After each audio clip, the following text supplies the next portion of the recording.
Minsan may leader na may tapang at puso. Si Tatay Digong para sa Pilipino, tinindigan ang tama, nilaban ang mali. Ngunit siya ngayon tila nakapiit sa dilim.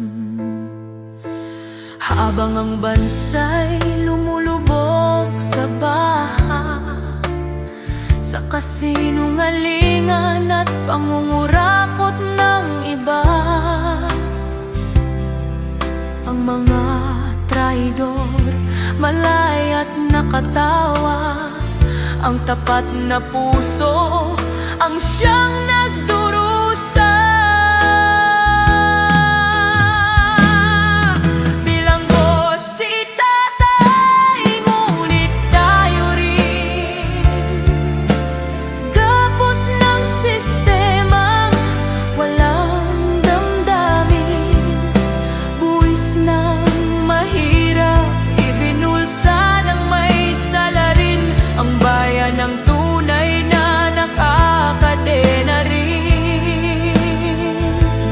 Kahit siya'y ikinulong ng kapwa't batas, ang tapang niya'y apoy